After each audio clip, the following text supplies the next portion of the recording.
Hey, it's been a while since I've done a film review.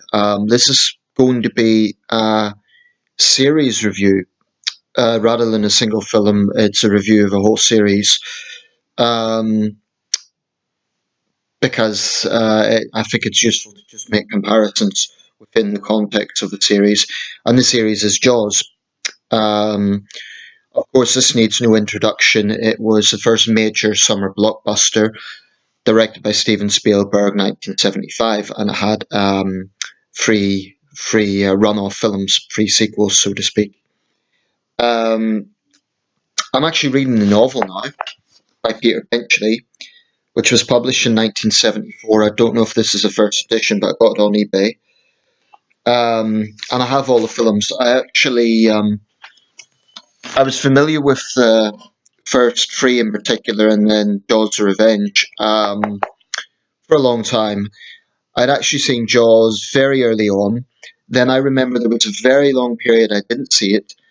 And on about my, I guess it would have been 12th birthday, my parents got me the VCR version of it. I'm sure they wouldn't have let me watch it when I was a kid, but I had this sort of vague memory of it, and I really, really wanted it. So I remember this anticipation. Yeah, they've got Jaws, and it was on the old video cassette. Um, More recently, I've got them on DVD. So Jaws, 1975, Jaws 2, Jaws 3D, and Jaws: The Revenge, which were respectively 1978, 1983, and 1987. Now, with the Jaws series, I saw one person describe it as watching a friend start off on marijuana, then end up on crystal meth, i.e., the general consensus is as the series went on, it greatly declined in quality. And I broadly agree with that. Um, few things to point out. There will be a few spoilers in this because I'm going to be talking about comparisons between the book and the first film. This book is just about the first film. I don't know if Peter Benchley wrote any sequels or if he wrote the sequels or they were taken over by someone else. Um, few things to say about the book. I'm only like about, as you can see, about a third of the way through. There are some significant differences. I think the book's very well written. You can see why it was critically acclaimed. It was published just the year before the film release. Now, that's pretty unusual.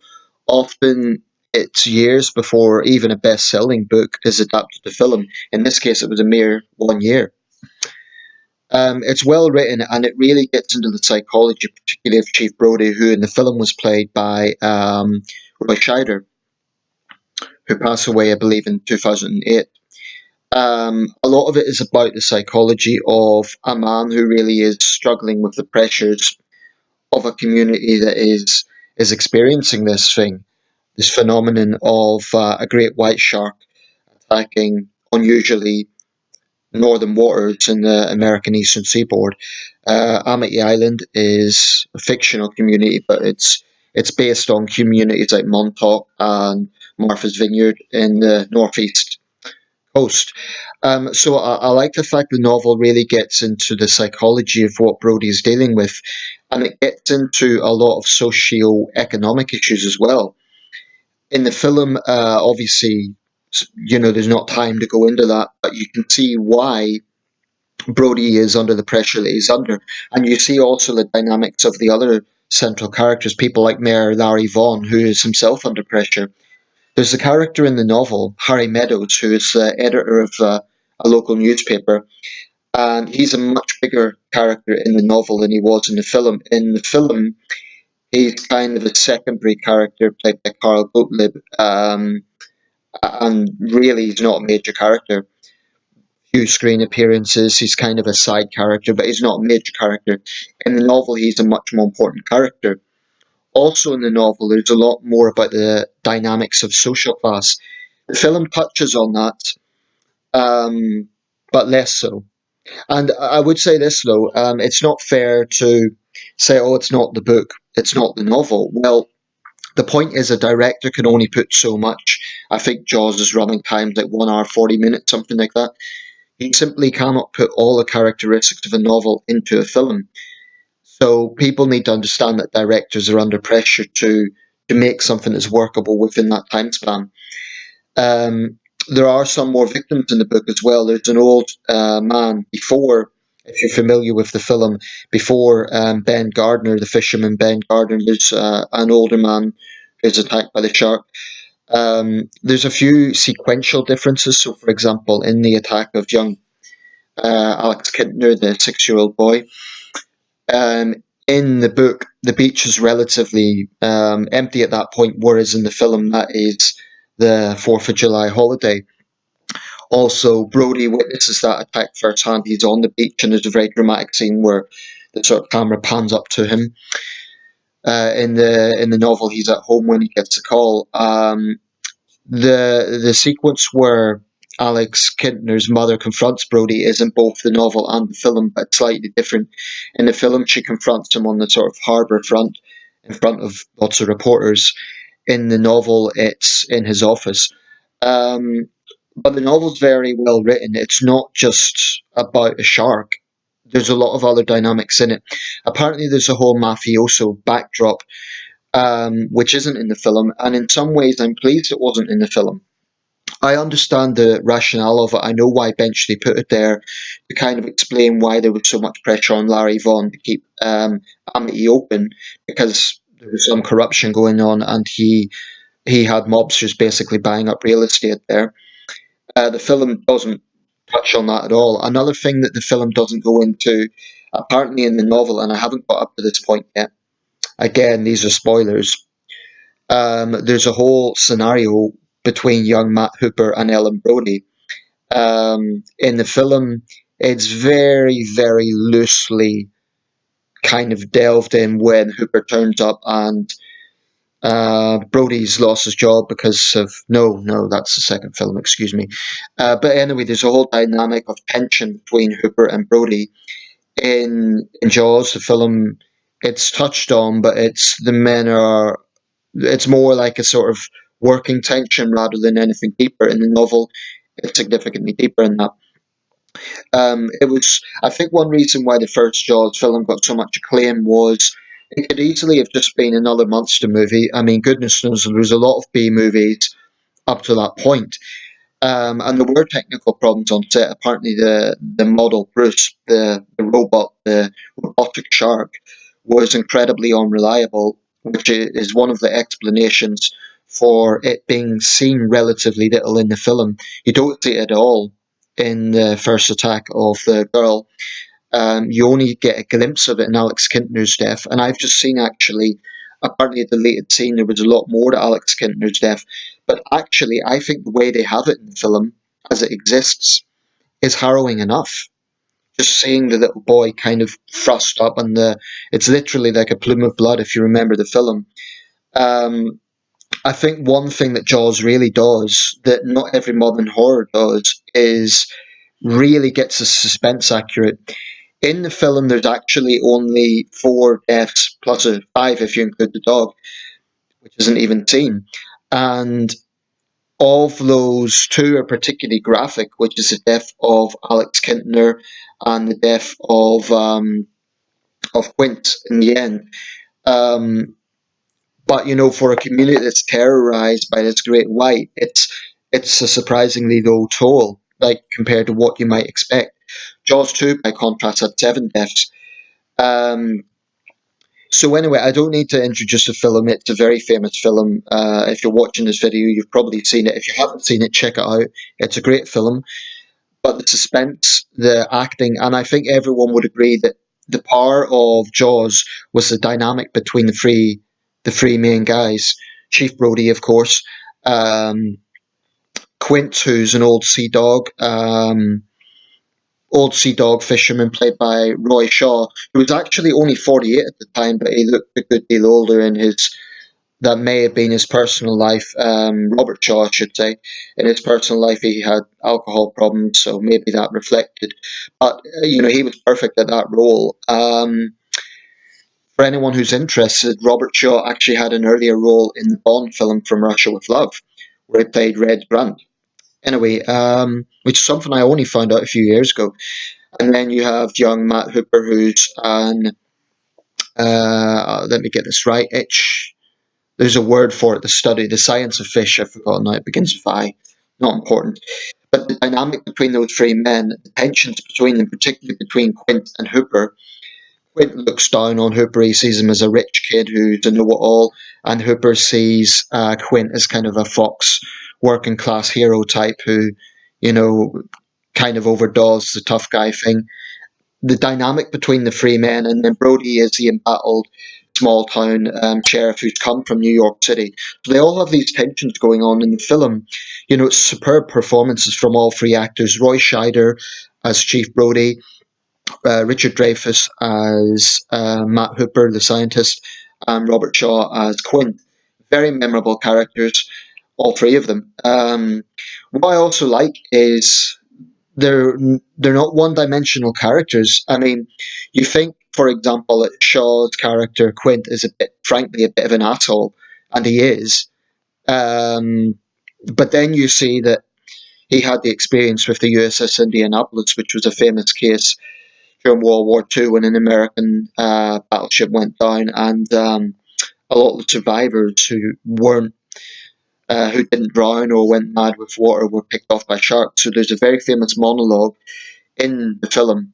So I that's another difference I should say. In the film, the orca goes out as one kind of endeavor. It goes out to get the shark, and the novel apparently goes out back and forth every night and comes back to port.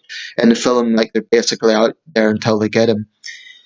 Now, Jaws 2 has an absence of both Robert Shaw and Richard Dreyfuss, and of course, the character Quint had died in Jaws. In the book, it's Hooper that dies. Um, and the absence of Richard Dreyfuss's character, Matt Hooper, is explained by the fact he is on an expedition. So that leaves us with Roy Scheider's character, Chief Brody. Now, some people would say that detracts from it. I think actually Jaws 2 is one of the best sequels ever made. Many sequels, there's that sort of notion that sequels are always doomed to failure. I don't think that's always the case. I've seen quite a number of sequels that I thought definitely live up to the original, and I think Jaws 2 is one example of this. Now, apparently, Roy Scheider didn't have fun making it, and that's why he completely point blank refused to do any more films. But that's a pity because, in its own right, the film is. I think it carries the suspense that the first film had. I think it still has that technique. There's actually more deaths. And the big kind of backdrop to this film is a group of teenagers from Amity. They go out, kind of, they're rebellious teens. They go out on their yachts, and basically they get attacked by the new shark. Of course, it's a different shark because the original shark's killed in the first. Now, firstly, they were very good young actors, given that none of them were particularly professional actors. None of them had abundant experience. So I thought they were good actors. That really was a factor. I also think that there was just as much psychology going on in the second film. Some recurring characters, Murray Hamilton, who played Mayor Larry Vaughn. Murray Hamilton actually died on my first birthday, the 1st of September 1985. 86, excuse me. Um, he played the mayor. There's a scene in Jaws 2 where Brody doesn't want a repeat of the mistakes made in the first story, so he notices that there's this sort of scare going on the beach. So he basically causes a panic, and it turns out to be a school of bluefish. So then he's unceremoniously basically fired, and that has a major effect on him in terms of reputation, in terms of his own psychology. Because a big bit of the whole Jaws franchise is the pressure that's under Chief Brody. In the first story, he's blamed for everything that goes wrong, and you really, as a reader, take great sympathy from him because you can see that he's between a rock and a hard place. Um, if you read the novel, and you do get that from the film as well. Jaws 2, again, you get this. You get the impression this is a man who's doing what he thinks is right, but he gets all the BS basically for it. Um, some of the attacks in the second film are to me, they're just as shocking as the first. For example, the young couple that it's about 1 hour into the film, they go out in a little tiny rowing boat, and the shark attacks, and the young guy is basically the shark almost plays with him and thrusts him against the boat, and then you see his girlfriend, the character Tina, she's cowering under the little wooden seat when Brody and his wife Ellen find her, and it's very powerful acting, and you really get the sense of fear in that scene.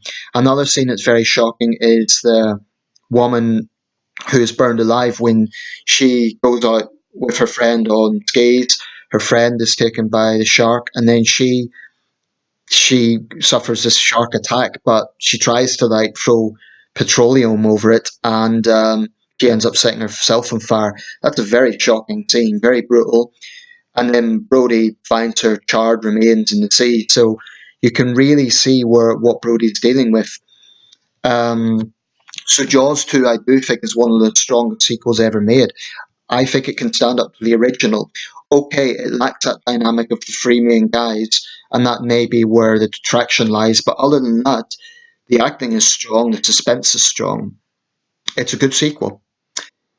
That brings me to Jaws 3D. Now, to me, this is actually the weakest in the series, not Jaws the Revenge. Most people would say Jaws the Revenge. I actually think Jaws 3D was probably the weakest in the series. And it's a very simple reason. To me, there isn't a single memorable death in that film.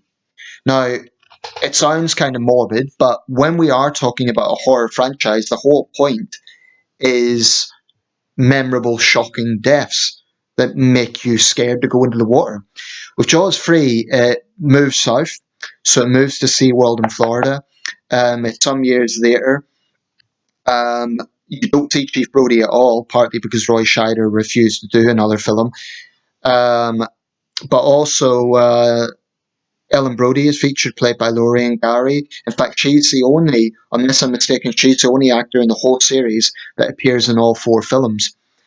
Um, so this moves to SeaWorld, and basically the Brody children are working there. And to cut a long story short, it's about the shark getting into the SeaWorld complex. Now, the premise sounds good. You'd think, oh, well, that's going to be all hell breaks loose. But I think it was wasted. I don't know whether it was the cinematography. I don't know whether it was less than great acting. Um, I don't know what it was. It just lacked the suspense that Jaws and Jaws 2 had to me. It's not totally without merit. There was one scene where the shark is slowly moving towards the sort of undersea tunnel. I thought that was well done. But honestly, it might be the only redeeming feature the entire film has. All the deaths are underwater.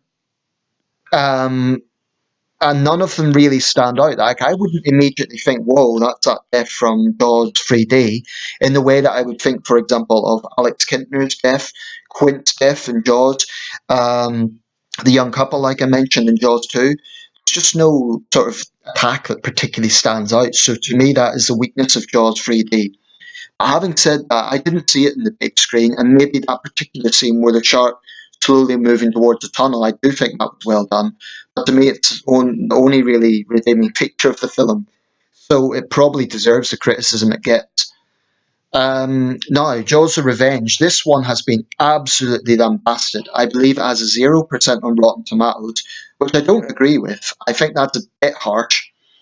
Um, and to me, it's not the weakest in the series. I actually thought it was stronger than Jaws 3D. I mean, okay, it doesn't have a patch on Jaws or Jaws 2, but to me, it is weaker than Jaws. It is stronger, excuse me, than Jaws 3D. So, Jaws of Revenge again moves southwards. This time, Ellen Brody is on holiday in the Bahamas. Her in the beginning of the film, it shows her.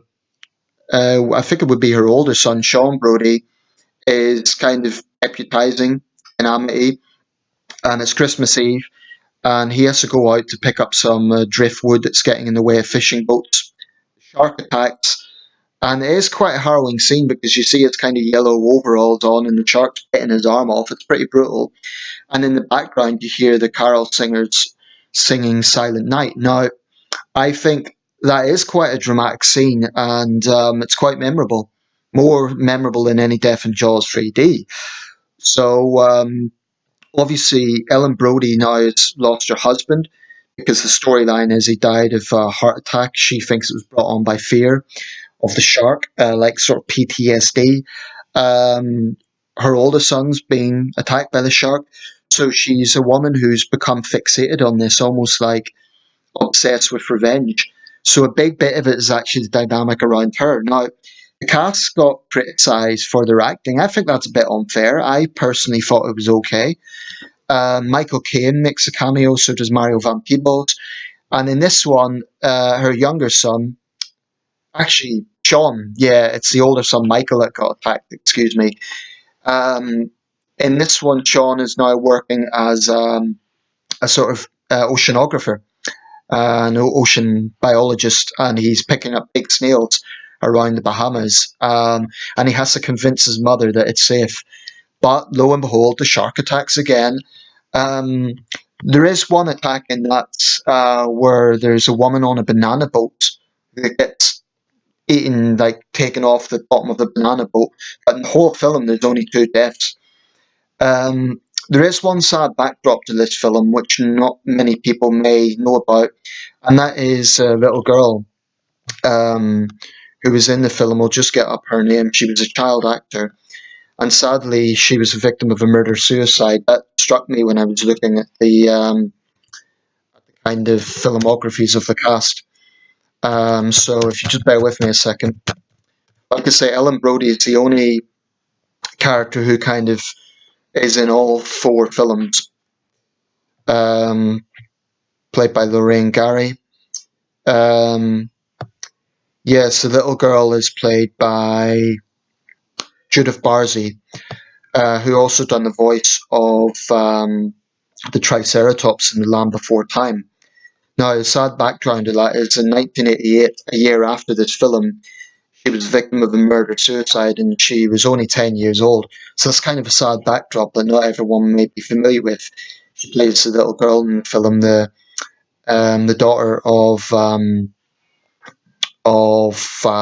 Michael Brody's character, and her mother was also murdered. So it's kind of unsettling to think that while she was in that film, there was abuse going on in the background. Um, what else can I say? Jaws: Revenge. Michael Caine plays this kind of slightly questionable character on the island who Michael distrusts because he's kind of flirting with his mother. And they bank a lot on this sort of like family saga. Like, this is a woman and her son kind of out for revenge for the fish that terrorized their family and followed their family. It's a little bit melodramatic, but I still think it's stronger than Jaws 3D. And I personally think it deserves more than 0% rating on Rotten Tomatoes. It certainly doesn't come close to Jaws or Jaws 2, but yeah. So if I have to rank the four films, I'd say Jaws and Jaws 2 on par, actually. Many would say Jaws is the best. I think Jaws 2 actually would rival Jaws. At a push, okay, maybe Jaws, then Jaws 2, Jaws of Revenge, Jaws 3D. Jaws 3D isn't a terrible film, I just think it lacks the suspense that particularly the first two have. Let me know your thoughts. What do you think of the Jaws series? The consensus is generally that the last two should never have been made. I'm not sure about that. I think that they had some merit in their own right, but I just think they could have been better done. Um, I think it made sense to continue the saga because there was some open-ended questions, certainly with the first one, so it's understandable why the second one was made.